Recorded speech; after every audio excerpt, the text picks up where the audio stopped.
आपण पाहत आहे न्यूज 18 लोकमत. मी स्वाती गोडसे आणि दुपारच्या बातम्यांमध्ये आपल्या सगळ्यांचं स्वागत. आणि बातमीपत्रात सुरुवातीला बातमी आहे पुण्यातून.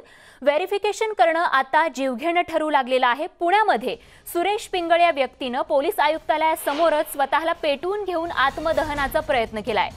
तर पिंगळे हे पुण्यातील ARDA या शासकीय संस्थेत कंत्राटी पद्धतीवर काम करतात. दरवर्षी कंत्राट रिन्यू करण्यासाठी त्यांना पोलिसांकडून व्हेरिफिकेशन करून घ्यावं लागतं आणि या वर्षीच्या व्हेरिफिकेशन सर्टिफिकेटसाठी त्यांनी पुणे पोलिसांशी संपर्क साधला.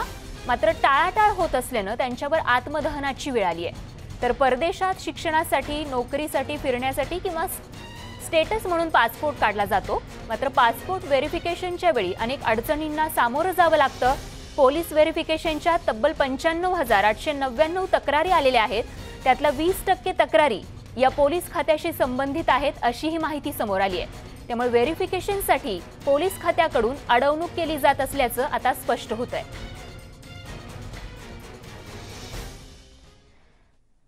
तर पुण्यामध्ये 40 वर्षीय व्यक्तीनं पोलीस आयुक्तालयासमोर स्वतःला पेटवून घेऊन आत्मदहनाचा प्रयत्न केलाय. सुरेश पिंगळेंची ही बातमी आपण पाहतोय आणि यावेळी सुरेश पिंगळे हे गंभीररित्या जखमी झाल्याचं देखील कळतंय आणि त्यांच्यावर सध्या सूर्य हॉस्पिटलमध्ये उपचार सुरू आहेत. तर पिंगळे हे पुण्यातील ARDA या शासकीय संस्थेत कंत्राटी पद्धतीनं काम करत आहेत आणि त्यांना या प्रोसेसमध्ये अनेक अडचणींचा सामना करावा लागलेला आहे आणि त्याचमुळे त्यांनी हे टोकाचं पाऊल उचललेलं आहे. दरवर्षी कंत्राट रिन्यू करण्यासाठी त्यांना पोलिसांकडून त्यांच्यावरती कोणताही गुन्हा नसल्याचं व्हेरिफिकेशन करून घ्यावं लागतं आणि या वर्षीच्या व्हेरिफिकेशन सर्टिफिकेटसाठी त्यांनी पुणे पोलिसांशी संपर्क साधला. मात्र सूरज पिंगळे नावाच्या व्यक्तीवरती 3 गुन्हे नोंद असल्याचं त्यांना सांगण्यात आलं. यावेळी पिंगळे यांनी तो व्यक्ती वेगळा असल्याचं सांगितलंय. तो व्यक्ती मी नाही. मात्र पोलिसांनी त्यांना दाद दिली नाही, त्यांचं म्हणणं ऐकून घेतलं नाही आणि त्यामुळे सुरेश पिंगळे अनेक दिवस पुणे पोलिसांना भेटून त्यांची बाजू मांडण्याचा प्रयत्न करत होते. मात्र पोलिसांनी त्यांना दाद दिली नाही आणि त्याचमुळे निराश होऊन त्यांनी बुधवारी पुणे पोलीस आयुक्तालयाच्या समोर स्वतःला पेटवून घेतलाय असा आरोप त्यांच्या पत्नीनं केलाय.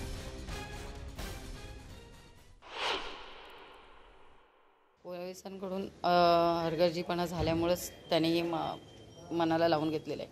माझी मुलगी डिलिव्हरीला आणली, तिलाही 8वा महिना आहे. असं का करू शकतील? आम्ही आता तिथे औंध रोडच्या रूममध्ये राहत नाही. मी सध्या भाड्याने नवी सांगवी ते राहते. ते त्यांना टेन्शन की आज काही लोकांना नोकऱ्या मिळत नाहीत आणि आम्हाला लागतात, मग हे पोलीस का अडवतात? फक्त व्हेरिफिकेशन कारण? हां, ते कारण आहे. या व्यतिरिक्त त्यांच्या मारत होते पोलीस स्टेशनचे? हो, भरपूर. त्या 3 चौकीत कुठल्या तरी त्यांना जे गुन्हा दाखल केला आहे ते तिथे जाऊन त्यांनी चौकशी करून आलेले आहेत. कॉन्ट्रॅक्टवरती असल्यामुळे ते गरजेचं होतंच. कॉन्ट्रॅक्ट सिस्टम आहे, ती परमनंट नाही. वर्षावर्षांनी ते कॉन्ट्रॅक्ट बदलतं, तसं वर्षावर्षाने प्रत्येकाचं ते होतं. दरम्यान सुरेश पिंगळे यांना पोलीस व्हेरिफिकेशन संध्याकाळपर्यंत मिळणारच होतं. मग तरीही त्यांनी जाळून घेण्याचा प्रयत्न का केला हे समजू शकलं नसल्यामुळे पोलीस या प्रकरणात आता इतर कारणांचा देखील शोध घेत आहेत असा खुलासा पोलीस उपायुक्त मितेश घुट्टे यांनी केलाय. नागरी सुविधा केंद्र या ठिकाणी त्यांनी केलेल्या कॅरेक्टर व्हेरिफिकेशनच्या दाखल्याबाबत माहिती घेतली होती. त्यानुसार त्यांना त्यांच्या अर्जावर प्रक्रिया चालू असून त्यांचा दाखला आज संध्याकाळपर्यंत उपलब्ध होईल असे सांगण्यात आले होते. असे असून सुद्धा त्यांनी हे टोकाचे पाऊल का उचलले असावे याबाबत पोलीस सखोल चौकशी करत आहेत. पोलिसांनी त्यांना उपचारासाठी ससून रुग्णालय व त्यानंतर सूर्य हॉस्पिटल या ठिकाणी दाखल केलेले आहे. आणि याच संदर्भात आमचे पुण्याचे प्रतिनिधी वैभव सोनवणे आपल्या सोबत आहेत. वैभव, पिंगळेंवरती ही आत्मदहनाची वेळ नेमकी का आली? नेमकं ओव्हरऑल प्रकरण काय आहे?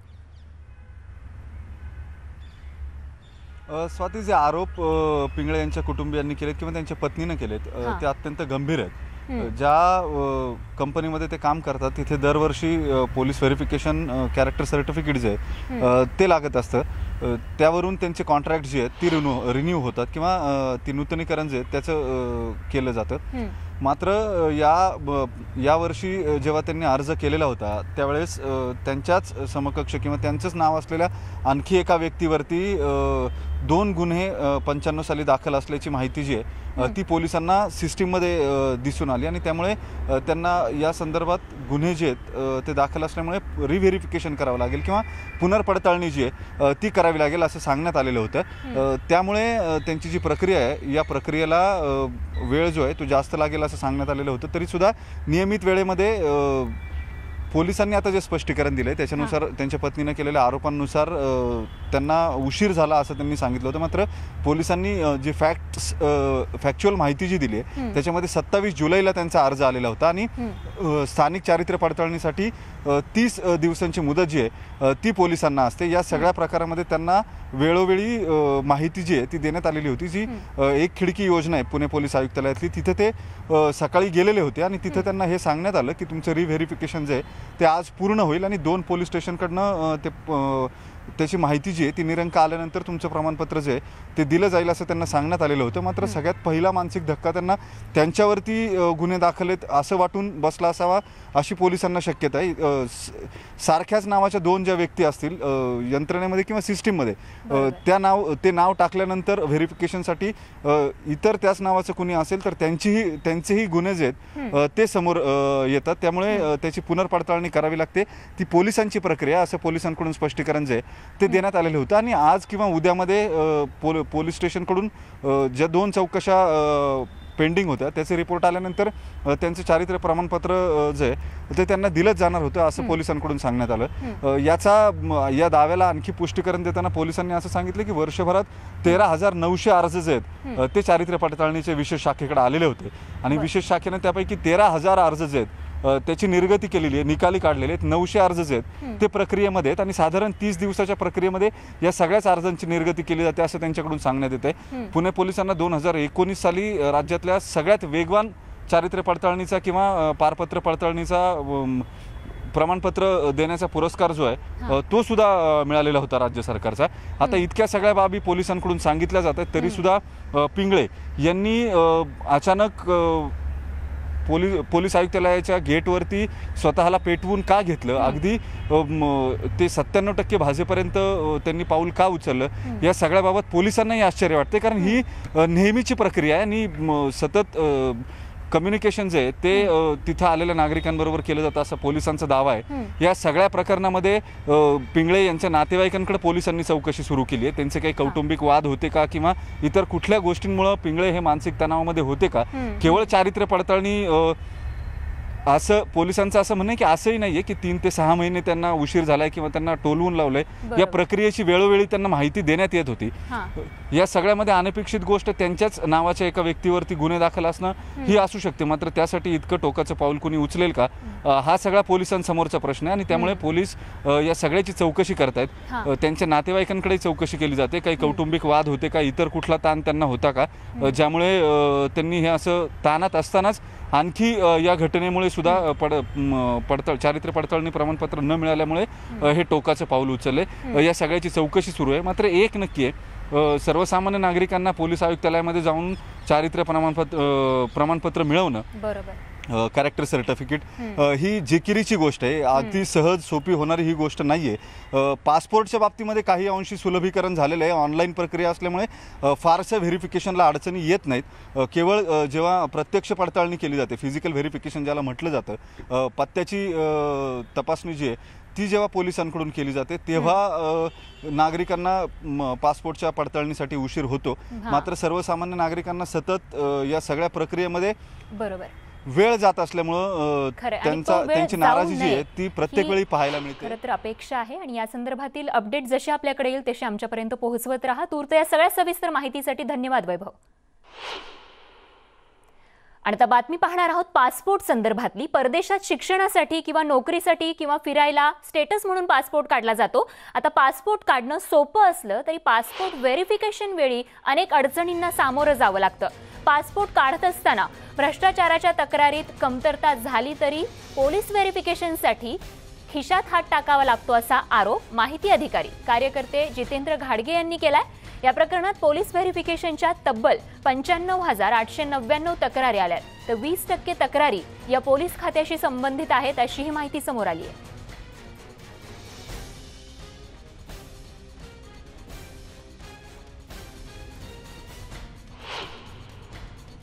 पोलीस व्हेरिफिकेशनच्या तक्रारी या 20% म्हणजे सगळ्यात जास्ती तक्रारी आहेत आणि याचं प्रमुख कारण म्हणजे पोलीस नाहीते डॉक्युमेंट्स मागतात म्हणजे ॲड्रेस व्हेरिफिकेशनसाठी। म्हणजे फक्त मी या ॲड्रेसवर राहतो हे प्रूव्ह करण्यासाठी भरपूर त्रास दिला जातो पोलिसांकडून आणि त्यात नेगेटिव्ह रिपोर्ट जातात, परत पासपोर्ट ऑफिसला जावं लागतं लोकांना। तर याच्यापेक्षा मला वाटतं जर का पासपोर्ट ऑफिसने डायरेक्ट पासपोर्ट ऑफिसमधूनच कलेक्ट करण्याची सुविधा दिली नागरिकांना तर हे पोलीस व्हेरिफिकेशनची गरज लागणार नाही।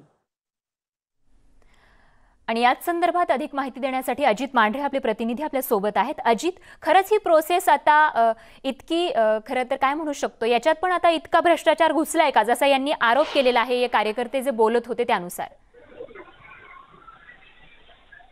कधी हा भ्रष्टाचार इतका या सगळ्या प्रक्रियेमध्ये आहे का? तर हा भ्रष्टाचार आता कमी झाला असं म्हणावं लागेल, कारण का ऑनलाईन प्रक्रिया झालेली आहे। त्यामुळे जर आपण आकडेवारी माहिती अधिकारामध्ये जी आकडेवारी समोर आलेली आहे त्यामध्ये जर पाहिलं तर संपूर्ण देशामध्ये वर्षभरामध्ये जवळपास 1 लाख तक्रारी आहेत पोलिसांच्या विरोधामध्ये पासपोर्ट व्हेरिफिकेशन करताना।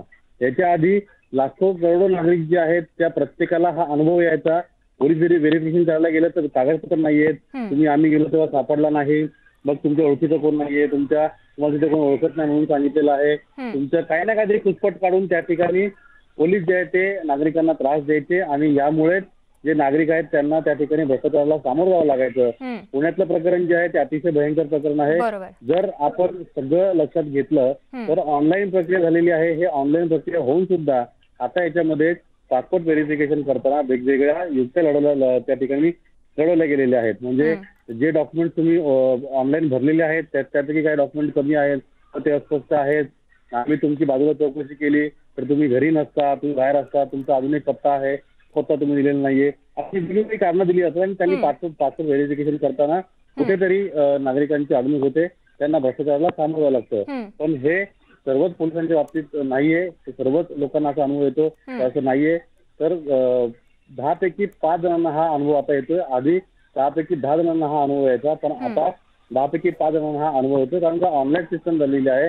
लोकांना व्यक्त होण्याकरता पोर्टल्स माध्यम आहेत, याचमुळे लोक जे आहेत ती सर्रास व्यक्त होतात आणि आपली तक्रार जी आहे ती चव्हाट्यावरती आणतात आणि त्यामुळे पोलिसांचं पितळ उघडं पडतं।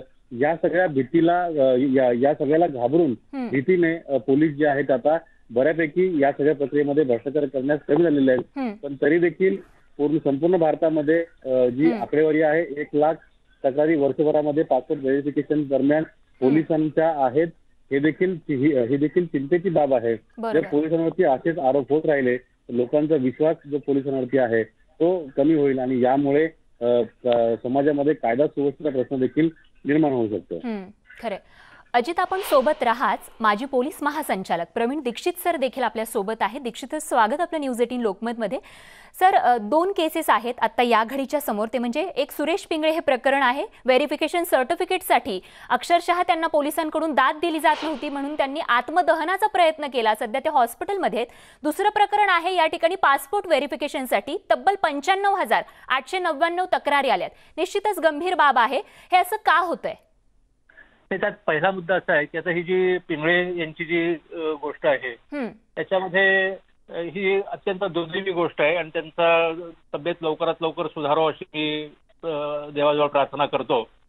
आता हा मुद्दा असा आहे की ज्यांच्या विरुद्ध गुन्हा नोंदवला जातो त्यांचा आधार नंबर त्यावेळेला तिथे रेकॉर्ड करणं आवश्यक आहे। तर आता प्रत्येकाजवळ जवळजवळ आधार कार्ड आहे आणि ते जर आधार कार्ड नंबर असता तर ही जी आज गोष्ट आज सगळ्यांच्या समोर आलेली आहे की एकाच नावाची 2 व्यक्ती आहेत, अशा अनेकांच्या बाबतीमध्ये असं होऊ शकतं। बरोबर, हे प्रकार टाळण्यासाठी जर आधार नंबर असता तर त्या युनिक आयडी मुळे हे प्रकार आपण टाळू शकतो। ही चूक सिस्टीमची आहे सर। हा म्हणजे हे कसं, हे टेक्नॉलॉजिकली आपण जर इंटरव्हेन्शन केलं, टेक्नॉलॉजिकली आपण जर ही सोय केली तर हे असे प्रकार आपण इथून पुढे ताबडतोब टाळू शकतो. आणि त्यासाठी सुधारणा एवढीच करावी लागेल की ज्या वेळेला गुन्हा दाखल केला जातो त्यावेळेला त्या माणसाचा आधार नंबर घ्यायला पाहिजे. आणि जे संपूर्ण कॉम्प्युटरायझेशन केलेलं असतं त्याच्यामध्ये सुद्धा जर आधार नंबर प्रत्येकाचा ठेवला तर ज्या वेळेला कोणी पासपोर्ट किंवा इतर कुठल्या गोष्टीसाठी चौकशीसाठी पोलिसांकडे येते असेल तर त्यावेळेला ताबडतोब त्या युनिक आयडीच्या मदतीने ही माहिती मिळू शकते आणि ह्या अशा प्रकारच्या समस्या आपण टाळू शकतो. बरोबर. मग दीक्षित सर, दुसरं जे आहे की ज्या भ्रष्टाचाराच्या तक्रारी आहेत त्याच्या संबंधी आता त्यात काय एक मुद्दा असा आहे की प्रत्यक्ष माणसाचं व्हेरिफिकेशन करायला पाहिजे अशा प्रकारच्या, कारण तर काही दहशतवादी किंवा इतर काही घटनांमुळे ती आवश्यक गोष्ट असते. परंतु मला असं वाटतं की त्याच्यात जी सध्या 30 दिवसाची जी मुदत पोलिसांकडे व्हेरिफिकेशनसाठी त्यांनी ठेवलेली आहे ती त्यांनी आपणहून कमी करायला पाहिजे. कारण आता पूर्वीसारखं काही राहिलेलं नाहीये. आणखीन कॉम्प्युटरमुळे सगळीकडे नेटवर्किंगची चांगली सोय झालेली आहे. तर ती 7 दिवसाची जर मुदत ठेवली तर 7 दिवसामध्ये जर त्या माणसाचं काय व्हेरिफिकेशन असेल ते करून त्या माणसाला त्याची माहिती द्यायला पाहिजे आणि पासपोर्ट ऑफिसलाही कळवायला पाहिजे. म्हणजे 7 दिवस हा रिझनेबल पिरियड आहे. आणि त्याचा खरं तर उच्च न्यायालयाने आपल्याला कल्पना आहे की नुकताच एक असा आदेशही दिलेला होता की पोलिसांमध्ये ज्यांची भरती होते त्यांचं सुद्धा जे व्हेरिफिकेशन आहे ते 48 तासात पूर्ण करावं अशी उच्च न्यायालयाची अपेक्षा आहे. तर त्याप्रमाणे पासपोर्ट व्हेरिफिकेशन सुद्धा पोलिसांनी आपण होऊन की जी 30 दिवसाचं जरी बंधन असलं तरी देखील स्वतःच ते बंधन 7 दिवसावरती आणावं. आणि 7 दिवसामध्ये कुठलाही जर पासपोर्ट व्हेरिफिकेशन होत नसेल तर ती बाब आपोआपच, ज्याला आपण एस्केलेशन म्हणतो, त्याप्रमाणे वरिष्ठ अधिकाऱ्यांच्या नजरेला आणायला पाहिजे की का त्याचं व्हेरिफिकेशन वेळच्या वेळेला पूर्ण होत नाहीये. बरोबर. म्हणजे हा जो काही भ्रष्टाचार किंवा त्याच्यातून काही इतर अन्य गोष्टींची तक्रारी येतात त्याच्यावरती बंधन येऊ शकेल. दीक्षित सर, अत्यंत महत्त्वाचे 2 मुद्दे आपण या ठिकाणी खरं तर मुद्दे मांडलेले आहेत. 30 दिवसांची मुदत कमी करून ती 7 दिवसांची करावी आणि आधार नंबरची जर नोंद केली असती तर सुरेश पिंगळेंना हा मानसिक त्रास झाला नसता. दीक्षित सर, खरं तर माणूस खूप संवेदनशील प्राणी आहे आणि बऱ्याच वेळा आता पिंगळे यांनी इतकं टोकाचं पाऊल उचललं म्हणजे त्यांना बराच मानसिक त्रास झालेला असणार आहे. कारण पोलीस त्यांच्या कुठल्याच गोष्टीला दादच देत नव्हते आणि एकूणच त्यांच्या नावावरती गुन्ह्यांची नोंद सुद्धा आहे असं त्यांना कळाल्यानंतर नक्कीच त्यांना धक्का बसला असेल. तर अशा वेळी पोलिसांनी नेमकी कशा पद्धतीनं सर्वसामान्य माणसाला हाताळलं पाहिजे अशा केसेसमध्ये तुम्ही काय नेमकं मार्गदर्शन कराल? नाही, पोलिसांनी प्रत्येक व्यक्तीला अत्यंत संवेदनशीलतेनेच त्यांच्याशी संपर्क ठेवायला पाहिजे. कारण ज्या वेळेला एखादा माणूस पोलिसांच्याकडे काही गोष्टीसाठी येतो त्यावेळेला तो नाईलाज म्हणून आलेला असतो. तो काही आपण फार खुशीने येतो असं काही नाही. आणि ते जेव्हा तो पोलिसांशी संपर्क करतो त्यावेळेला त्याची काय नेमकी केस आहे, त्याचं काय म्हणणं आहे हे मोकळ्या मनाने पोलिसांनी सुद्धा कुठल्याही प्रकारचा दीक्षित सर, माफ करा, वेळेअभावी आपल्याला थांबवावं लागतंय, पण अत्यंत महत्त्वाचे मुद्दे या केसमध्ये तुम्ही सांगितलेले आहेत त्याबद्दल खूप खूप धन्यवाद. आणि केंद्रीय मंत्री नारायण राणेंची जन आशीर्वाद यात्रा या घडीला नेमकी कुठे पोहोचलेली आहे त्या संदर्भातली बातमी बघूयात. 100% 10वी आणि 12वीचा निकाल या राज्यात फक्त सिंधुदुर्गातच लागतो. सिंधुदुर्गात 100% सगळ्या प्रकारच्या इंजिनिअरिंग कॉलेज आहे, मेडिकल कॉलेज जाऊन पाहून या. अख्ख्या देशात नाही. सिंधुदुर्गाचं मेडिकल कॉलेज आणि हॉस्पिटल जे झालंय ना 650 बेडचं अख्ख्या देशात नसेल. हे का सांगतो? मी करू शकतो, हे का नाही करू शकत? आता स्मारकाला भेटत आला. मी स्मारकाला माननीय बाळासाहेब ठाकरे यांच्या स्मारकाला मानवंदना द्यायला जाऊ नये म्हणून प्रयत्न कालपासून एवढं आपण जाणार. कोणतरी आडवे तरी यायला पाहिजे. कोण नाही, कोण आहे हो? आता माणसं राहिलेच ना शिवसेनेत. झाडावर उड्या मारतात ना तेच राहील. राहिलेच नाही. काय दम आहे त्यांच्यात? काय पैसे कमवणे आपल्याकडे काही नाही आहे. आणि म्हणून आपल्याला महानगरपालिका का उतरवायचं आहे ना या मुंबईचा सर्वांगीण विकास करायचा आहे. मुंबईत राहणारा प्रत्येक माणूस सुखी समाधानी आनंदाने जगला पाहिजे, राहिला पाहिजे. मनाला वाटेल तसं मुलाला शिकवता यायला पाहिजे, मुलीला शिक्षण देता यायला पाहिजे. तर राज्यकर्ते म्हणतात राज्य माझ्याकडे आता आलंय सूक्ष्म मध्यम सूक्ष्म लघु आणि मध्यम विभाग खातं, म्हणजे उद्योग ज्या खात्याच्या अंतर्गत आहेत ते सगळं खातं माझ्याकडे आहेत. वेगवेगळ्या कंपन्या, अगदी छोट्या छोट्या 1 कोटीपर्यंतचा कारखाना ते 250 कोटीपर्यंतचे सगळे कारखाने, सगळे उद्योगधंदे माझ्या खात्यात. आता तुम्ही बघा, महाराष्ट्रात माझा प्रयत्न राहील उद्योगधंदे आणावे. मुख्यमंत्र्यांनी साथ करायला पाहिजे. तर गतिमान रीतीने 2 वर्षातच मी काय आपण करू शकतो एवढे उद्योग देण्याची ताकद माननीय मोदी साहेबांनी मला दिली आहे. मोदी साहेबांनी नेलं आणि सांगितलं राहण्याची आपके लिए हम ये डिपार्टमेंट दे रहे हैं, आप कुछ करके बताइए. मैं बोला यस सर, हम करके जरूर सांगितलं जरूर. आत्मविश्वास आहे, करून दाखवायची धमक आहे. लोकांना सुखी पाहणं, हा सुखी पाहिलं, आनंदी पाहणं, ते मला समाधान वाटतं. लोक समोर यावे, हसत खेळत यावी आणि त्यासाठी आपण हे केलं पाहिजे. मी काही कोकणातही बघा तुम्ही अनेक या महिना 1.5 महिन्यामध्ये सगळे प्रकल्प समजून घेतले. सगळे 3 दिवसापूर्वी मी अधिकाऱ्यांची चर्चा करत होतो. बँगलोरचा एक उद्योजक आला होता. कसला असेल मला तुम्ही सांगा. बँगलोरला त्याची फॅक्टरी, मोठा उद्योजक आहे, एक्सपोर्ट पण कसली असते. नारळ आपण फोडतो, किशी काढून टाकतो, नारळाचं खोबरं खाणं एवढंच आपण कोकणी माणूस, नारळाची आपल्याला ओळख आहे. पण तिकडे काय चालतं बँगलोरला, काय चालतं तामिळनाडूला आणि केरळाला, त्या नारळापासून, त्या कोरपासून अनेक प्रकारची कार्पेट बनवतात, गाद्या बनवतात, उशा बनवतात, अनेक प्रकार. पण परवा मला जे समजून आलं, जो भुगा नारळापासून रस्सी बनत खाली भुगा पडतो तेवढं याच्या पुढे जाळून टाकायचं, काही कामाचं नाही, पुढे जाळून टाकायचं. परवा मला त्यांनी दाखवलं, त्याच्यापासून प्लाऊड, फर्निचर करायला जे प्लाऊड लागतं त्या फुग्यापासून बँगलोरला बनवून चालू आहे आणि ते प्लाऊड जगात एक्सपोर्ट होते. बघा काय याला बुद्धिमत्ता, अक्कल म्हणतात. अक्कल कशी चालते. आपण फक्त त्या नारळ फोडला, खोबरं खाल्लं किंवा जेवणात घातलं का संपलं. पण त्याने कुठे गेले बघा तुम्ही. बांबू आपल्याला माहित तोडायचा आणि मंडप बांधायचा, एवढं बांबूचं काम, लग्न कार्याला मंडप. पण त्या बांबूपासून सॉक्स बनतात, त्या बांबूपासून एवढे प्रकार आहेत. फर्निचर बनतं, हवं ते फर्निचर. सावंतवाडीला एक मोठं शोरूम निघालाय बघ, होडावडी करायला, आपले मालवणीच आहे. त्या अशा झाडांपासून, अशा काही गोष्टींपासून, आता चहाची पत्ती चाट टाकतो ना आपण, सर्दी बिर्दी झाली का पाट टाकतो आणि ते टाकतो. मला असं काही अधिकाऱ्यांनी परवा दाखवलं, आसाममध्ये त्या मोठी लागवड आहे चहाच्या झाडांची आणि त्याच्यापासून अत्तर बनवतात. अत्तर मोठं उत्पादन घ्या. अत्तर फणसाच्या गऱ्यापासून आता औषध फार्मास्युटिकलला बी पावडर जाते, काय म्हणतात त्याला, गऱ्याच्या आतल्या याला फणसाची बी असते ना त्याला, त्या बी पासून पावडर बनवतात आणि पावडर बनवून फार्मास्युटिकलला जाते, औषधं बनवतात. आम्ही काय गरा खाल्ला का फेकली वाटेल ती, एवढंच माहिती.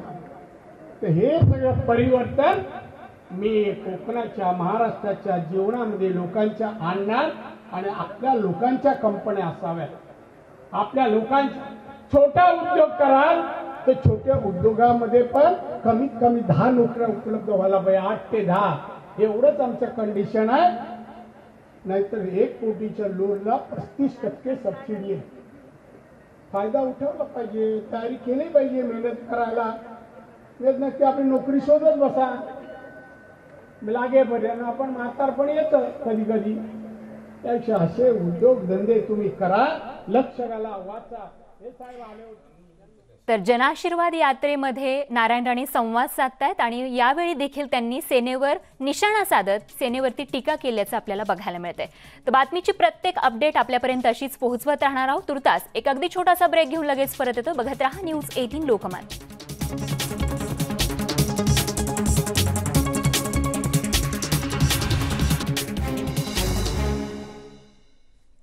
ब्रेकनंतर बुलेटिनमध्ये आपल्या सगळ्यांचं पुन्हा एकदा स्वागत. आणि आता बातमी आहे पुण्यातून. पुण्यातील सय्यदनगरमध्ये गुंडांचा धुमाकूळ बघायला मिळतोय. तलवार आणि कोयत्यांनी हल्ला केलेला आहे या गुंडांनी आणि या टोळक्यांकडून गाड्यांची तोडफोड करण्यात आली आहे. तो कोयत्यानं वार करत एका तरुणाचे त्यांनी पैसे लुटले आणि कारवाईसाठी महिलांकडून आता उपोषणाचा इशारा देखील देण्यात आलाय. कारण सतत अशा पद्धतीची गुंडगिरी या ठिकाणी बघायला मिळते आणि म्हणूनच आता या ठिकाणच्या महिलांनी उपोषणाचा इशारा दिलाय. 20 ते 22 जणांकडून अशा पद्धतीचं या ठिकाणी गुंडगिरी जी आहे ती सुरू आहे, ज्यामध्ये मुलांना मारहाण केली जाते, नागरिकांना लुटलं जात आहे, त्यांच्याकडून पैसे लुटले जात आहेत आणि हाच प्रकार थांबण्यासाठी आता महिलांनी उपोषणाचा इशारा दिलाय.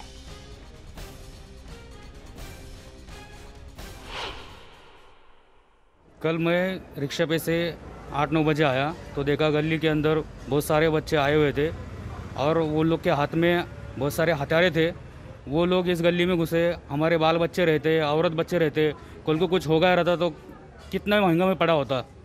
हाँ, आज पूरे दहशत में पूरी गली है. ऐसा नहीं होना चाहिए. हमारी मांग इतनी है कि जो भी जितने भी बच्चे आए थे उन लोग को पकड़े, उनके ऊपर कार्रवाई की जाए. हमारे सब वो गोल गोल चक्रा मार के ऐसे तलवार लेके फिर रहे थे. वो क्या डंडे अभी आपकी क्या मांग है?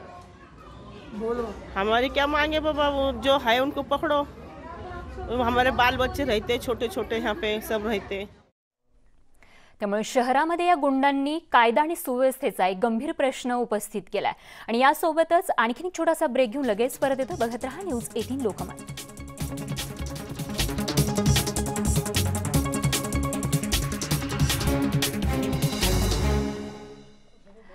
आपण पाहताय न्यूज 18 लोकमत. ब्रेक नंतर बातमीपत्रात आपल्या सगळ्यांचं पुन्हा एकदा स्वागत. आणि आता बातमी आहे नाशिकमधून. नाशिकच्या मसरूळ परिसरातील इच्छामणी पेट्रोल पंपावरची ही घटना आहे.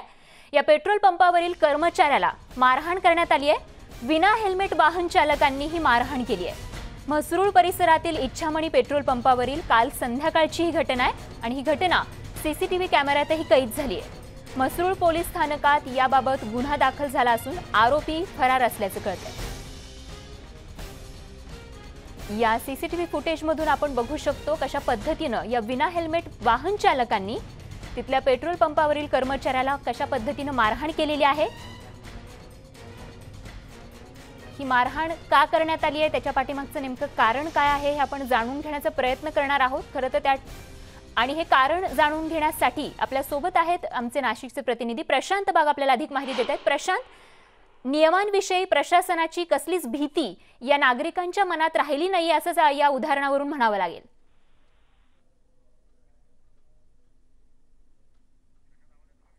प्रशांत, माझा आवाज येतोय? प्रशांत? स्वाती, मला आवाज येतोय. माझा आवाज पोहोचतोय? होय होय, बोला. स्वाती, मुळात कोणताही नियम पोलिसांच्या माध्यमातून बोलला जातो त्यावेळेस त्याचा फायदा हा सर्वसामान्य नागरिकांनाच होत असतो, हेच महत्वाचं आहे. खरं तर अपघातांचं प्रमाण वाढत चाललंय. हेल्मेट वापरण्याची सक्ती करून सुद्धा किंवा अनेक वेळा आता कोरोनामुळे लोकांना आर्थिक अडचण आहे हे सुद्धा मुद्दे लक्षात घेऊन खरं तर पेट्रोल पंपावर नो हेल्मेट नो पेट्रोल ही भूमिका पोलीस आयुक्त दीपक पांडे यांनी घेतली. याचा अर्थ रस्त्यावरची कारवाई करू शकत नाही असं नाहीये, पण ते लोकांना एक वेगळ्या प्रकारच्या गांधीगिरीचा मेसेज देण्याचा त्यांचा हा प्रयत्न आहे की लोकांमध्ये जनजागृती व्हावी, जनजागरण व्हावं आणि स्वतःच्या सुरक्षेची जबाबदारी स्वतः घ्यायला त्यांनी तयार व्हावं. या मानसिकतेतनं खरं तर हा नियम त्यांनी केला. पण काही दिवसापूर्वी हा नियम लागू झाला, डोक्याने डोकं झाकाचा धंदा सुरू झाला. पंपाच्या वरच 5 रुपयात पेट्रोल, 10 रुपयात हेल्मेट भाड्याने देण्याचा उद्योग काही लोकांनी सुरू केला आणि याचाही फटका बसला. पण अखेर मुजोरी तर इतकी वाढली की अखेर पेट्रोल पंपावर कर्मचाऱ्यांनी हेल्मेट नाही म्हणून नकार दिला. आणखी त्याच ठिकाणी अशा प्रकारचा उद्योग या लोकांनी केला. अक्षरशः शिवीगाळ झाली, हाणामारी झाली, अक्षरशः पेट्रोल कर्मचाऱ्याला पंपाच्या बाहेर नेऊन सुद्धा मारहाण करण्यात आली. म्हणजे हे कोणत्या प्रकारचं कृत्य आहे? म्हणजे हा संताप नेमका कोणावर आहे? हा नियम काही अगदी प्रशांत, नियमांचं गांभीर्य नागरिकांना कळणार कधी? तुमच्याच भल्यासाठी हे नियम आहेत आणि त्यामुळे याचं गांभीर्य खरं तर नागरिकांना कळलं पाहिजे. धन्यवाद प्रशांत या माहितीसाठी. नाशिकमधल्या बातमीसोबतच आणखीन एक छोटासा ब्रेक घेऊन लगेच परत येतो. बघत रहा न्यूज 18 लोकमत.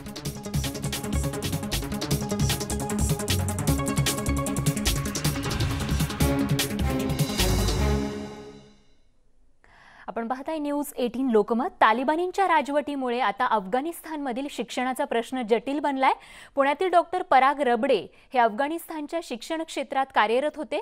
मात्र आता अफगाणिस्तानात सत्तांतर झाल्यानं डॉक्टर रबडे देखील पुण्यात परतलेत.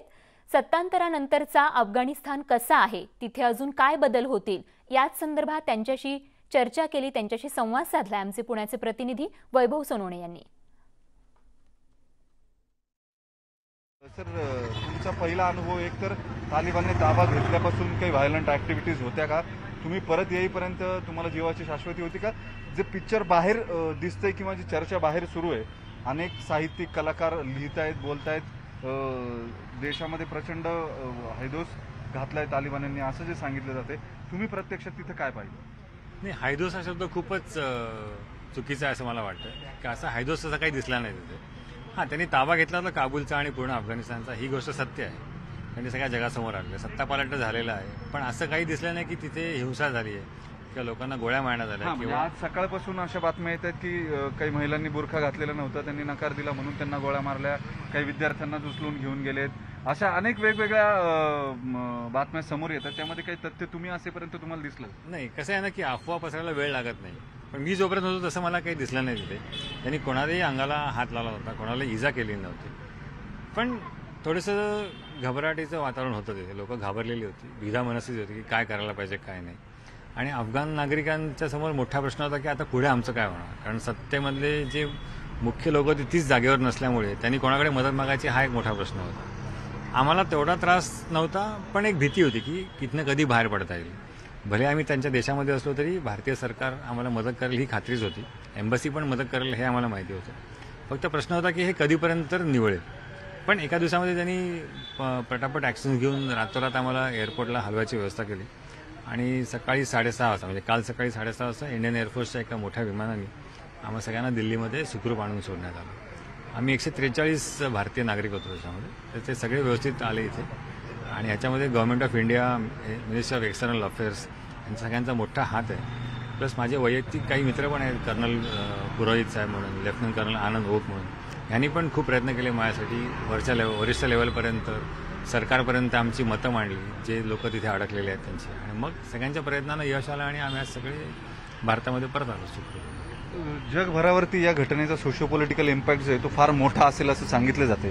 गेले 20 वर्ष अमेरिकेनं तिथं पैसे ओतले, सैनिक मेले त्यांचे अनेक, तरीसुद्धा जी लोकशाही त्यांना रिस्टोअर करायची होती किंवा तिथं अंमलात आणायची होती, ती 20 वर्षानंतर अचानक ना अफगाणिस्तानचं उभं केलेलं सैन्य लढू शकलं, ना सत्ताधारी तिथं थांबले देशाची काळजी करत. या सगळ्या परिस्थितीमध्ये तुम्हाला असं वाटतं का की एकूण जी 20 वर्षात सुधारलेली परिस्थिती होती ती पुन्हा कोलमडून पडली आहे सगळी एका मिनिटात?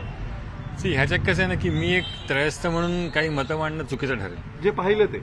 पण परिस्थिती एवढी काही वाईट दिसली नाही मला तिथे. मी मुख्य करून शिक्षण क्षेत्रामध्ये असल्यामुळे माझा संबंध विद्यार्थ्यांच्या बरोबर जास्त असायचा. त्यांच्या मनात ही भीती असायची कायम की अमेरिका समजा इकडनं सोडून गेली तर पुढे काय होईल. कारण एक कसं झालं की एक त्यांना आधार होता अमेरिकेचा म्हणा किंवा बाकीच्या देशांचा. आता भारत सरकारने पण त्यांना खूप मदत केली त्यात. आणि या बातमीसोबतच या बुलेटिनमध्ये वेळ झाली इथेच थांबण्याची. ताज्या बातम्यांसह लगेच परत येतो पुढच्या बुलेटिनमध्ये. बघत रहा न्यूज 18 लोकमत.